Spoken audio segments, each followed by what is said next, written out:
Hi guys, welcome back to Sports Buzz TV. I'm back with another update here. And today it's going to be a roundup. I'll be talking about three big important stories that have been trending lately. Talking about the first one, we know that the T20 World Cup is over, and England beat Pakistan in the final to win their second T20 title. But talking about the Indian team, what next lies for India after the tragic defeat, that heartbreak and terrible defeat against England in the semi-final? They lost by 10 wickets.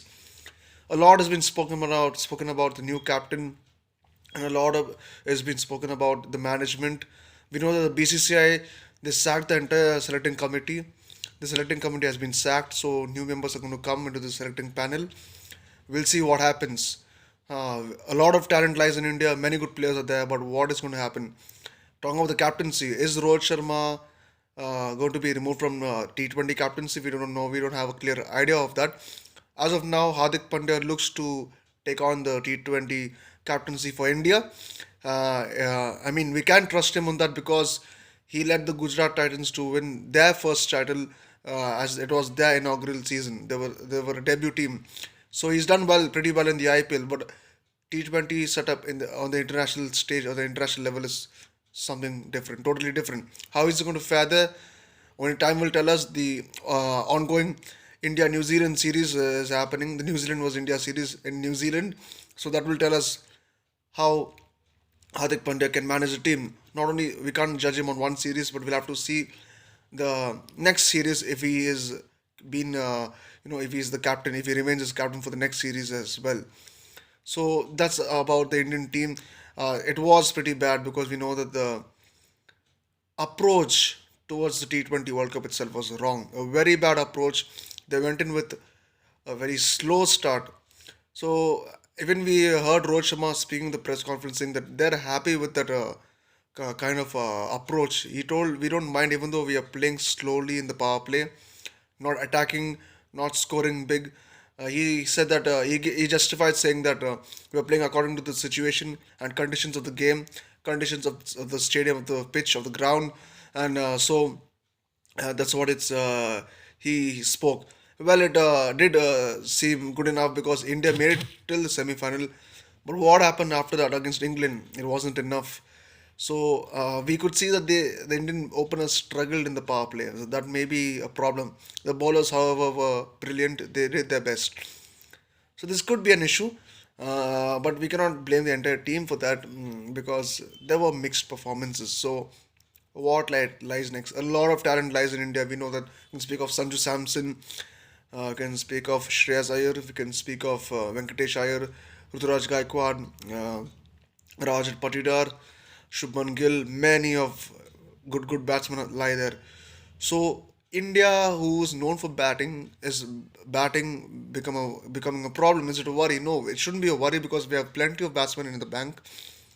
Just that they need to be groomed properly. They need to be just guided properly, a little more in the T20 format. They shouldn't be worried or shouldn't panic, but they should be bold and brave to go all out and play the A game and give out the best.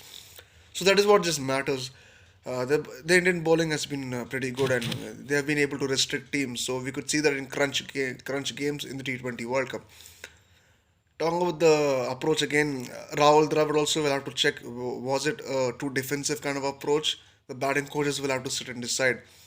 They'll have to sit with the captain, talk to Rohit Sharma, talk to Virat Kohli and everyone, because we can see that only in the middle overs that Kohli and Yadav were exposed. They took on the pressure and they delivered really well. Even Hardik Pandya played well on various occasions. So we can see that the middle over gave their best. They did really brilliant job. So that's about the Indian team. The selecting committee has been sacked. We'll have to see what happens next and what changes are made. Results will tell us that of what the new committee is going to do. So, or what changes they're going to bring. Next, we move on to the Cristiano Ronaldo situation at Manchester United. Ronaldo said that he felt betrayed by the club because he's not been able to start matches. He feels that he's been ignored or not given priority or importance by the manager, Eric Ten Hag, and also by his teammates. He named a few of them. I wouldn't like to take the names, but But this is really not a respectable thing done by Cristiano Ronaldo. It's fine. He feels that he's a big player and he should have been given more game time. What we notice is that Eric Ten Hag had already placed his terms and conditions right before the start of the season. He was strict about that. He told that players who do not join the preseason training, who are not a part of the preseason camp, will not be starting the Premier League games. Now, what had happened then? Cristiano Ronaldo had asked for permission. He had requested permission from Manchester United that he wanted to spend some time with his family. He wanted an extended holiday, and they happily gave him that. And even Eric Ten Hag gave him that. He agreed. He knew about it that Ronaldo wanted extra leave, but his terms and conditions would remain. So, having said that, Eric Ten Hag has rightfully kept his terms and conditions. He's not allowing Ronaldo to start the Premier League games. Now we don't know for how long he's going to keep that, but he's not been allowed to start. He's been brought on as sub, or sometimes also at injury or stoppage time, which is very embarrassing for Ronaldo. But Ronaldo has been allowed to start UEFA Europa League games. That again seems embarrassing because Manchester United playing the Europa League is something not really expected by people around. So Ronaldo, a big star like him, feels it to be insecure or embarrassing. That's the reason he made the comment saying that I feel betrayed, he feels ignored, and many a times he has walked off the pitch even before the match could end. So I feel the decision taken by the club now, what they're saying is they're trying their best to find ways of terminating his contract, and they've already made a statement saying that Ronaldo should strictly not come back to Old Trafford after the FIFA World Cup is over, which means that Ronaldo may not appear in the Manchester United shirt again. This, I feel, in personal opinion, is the right thing because no player should be given priority or should be put over the club. You are a big player, but you cannot comment anything as you wish. You knew the terms and conditions before you arrived, and that's how it's been going. Now, just because you're a big star doesn't mean you can just talk whatever in an interview and give any remark about the team or think that the fans are going to back you for that. It's not going to work that way. So, I mean, Ronaldo should have been a little thoughtful before making that statement, saying that he's been betrayed by the club, not being treated well. I mean, the fans love him, but if it's at the cost of the club, they will stand with the club. So Ronaldo may be shown the exit door after in January when he returns. He's been scheduled not to return. So that's the decision of the club, and the management is trying to find ways to terminate his contract. We cannot terminate his contract, but they are trying ways to. They do not want him to play for the club anymore. The way he is spoken against the club, no matter who he is or how big he is, how much he's achieved. Talking about the club is a very there's irrelevant proof that he's been ill-treated. There's no proof because Tenak also told that he's kept him in his plans. He has Ronaldo in his plans, which Ronaldo says that Eric Ten Hag just talks to please the media. He tells the media that I have Ronaldo in my plans. I go and talk to him. I convince him. That's just to say to the media. That's what Ronaldo said. But that's not the case. Ten Hag has his plans. He's been giving players chances. And then, I mean, the fans should abide by the club and stand with the manager. Ronaldo should leave if he's not contributing in any way to the club. That's what I feel. That's my take. Next, moving on to the FIFA World Cup. The World Cup is a big stage coming, and tomorrow the big game starts. The big event starts. And we have 8 groups, 32 nations competing for that one beautiful trophy. Now we know. You can have a look at the groups. There are 8 groups considering 32 teams, and Qatar is going to be the host nation this time. A lot of criticism has happened saying that Qatar shouldn't have been awarded the host for various reasons. Some say that because of human rights and other trafficking reasons. But it's happened, and Qatar are the hosts. They will be hosting this edition of the FIFA World Cup. And the defending champions are France. Can they hold the title, or will the Champions League, or will the Champions curse continue? We'll have to find out that. I mean, France, they have been dealing with injuries. Their two big midfielders are out. It's Kante and N'Golo Kante and Paul Pogba. So I mean, it's going to be a challenge, but they are a good team on paper. Let's see how they fare in the World Cup. Talking about my predictions, what I feel would be the possible champions. Who would be the possible champions? I feel I wouldn't pick one winner straight away. Look, going into this World Cup because all teams look pretty much good. You cannot straight away pick one outstanding winner, like one straight winner. It's difficult to pick. But if you have to pick my top five favorites or top five contenders to win the World Cup, this is the way I'm going to put it. At number five, I have the Netherlands. They have improved really well. You can see in the Euro, and even the Nations League, they played extremely well. I mean, they were not in the Euro, the Nations League they performed extremely well. So they've shaped really well. Even the qualifiers they were good. So Netherlands have shaped up really, really well. At number four, I've got the four-time champions, Germany. Germany have also improved under Hansi Flick. The old chemistry of Joachim Low has gone, and Hansi Flick has done a good job in shaping up the team. The attack looks pretty much the same. The high press.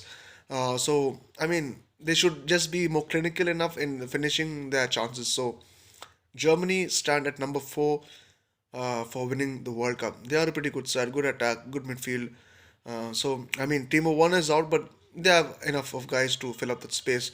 Havertz will have a lot to do. Gnabry, and Musiala, they will have to grab the chances.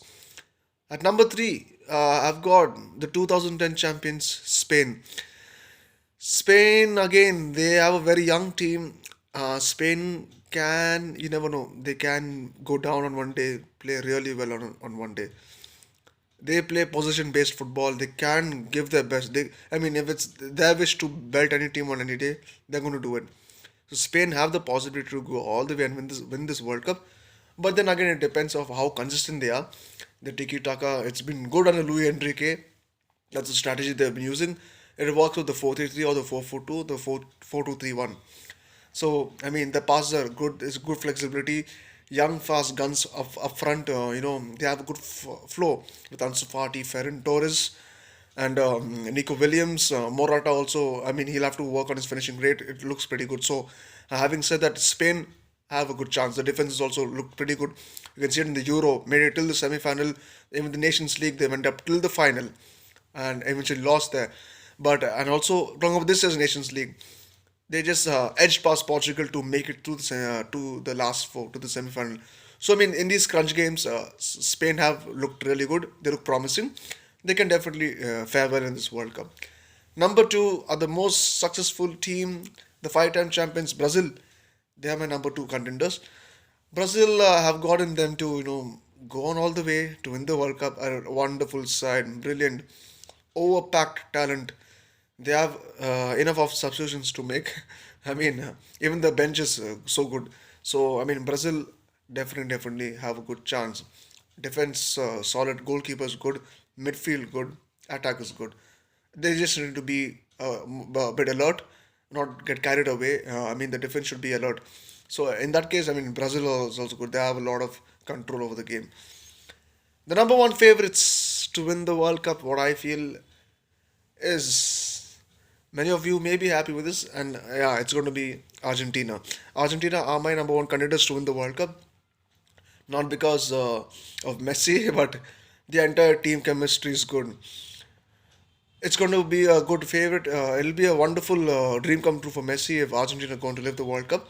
Their manager Lionel Scaloni has shaped the team so wonderfully. Not big names do we know from Argentina, but there are a few.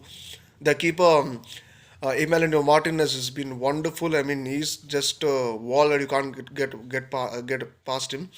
The defense is good. You have Lisandro Martinez, you have Lo Celso, you have Otamendi. You have many good defenders there. So the defense line is really good. Argentina defense is really good. Midfield also has many good midfielders, and I mean their coordination is really well. And then the front, oh man, you have Lautaro Martinez, you have Icardi, and you have Lionel Messi himself. So I mean, the team looks really complete. This time, if Argentina has to win, they can do it this time. It's like now or never. They can go on. all the way to win the World Cup, but they can lose anywhere. You cannot say it's a World Cup, so pressure can cause anything to happen. The team is really good. They won the Copa America title, beating Brazil 1-0. They won the Finalissima, beating Italy 3-0. The European champions they beat. So they beat Italy 3-0. So that confidence, that boost they have, that it would have given the boost to go all the way to win the World Cup. So let's see what happens in the World Cup. It's going to be an exciting one. It's in Qatar and it's going to be exciting. Please let me know what are your thoughts on these three stories: the Indian team, the new changes being brought to the Indian team, and even the situation about Ronaldo at Manchester United. And also let me know about what are your predictions, your favorites for the 2022 FIFA World Cup. Thank you for your time. For further updates, please stay tuned to Sports Buzz TV. Thank you.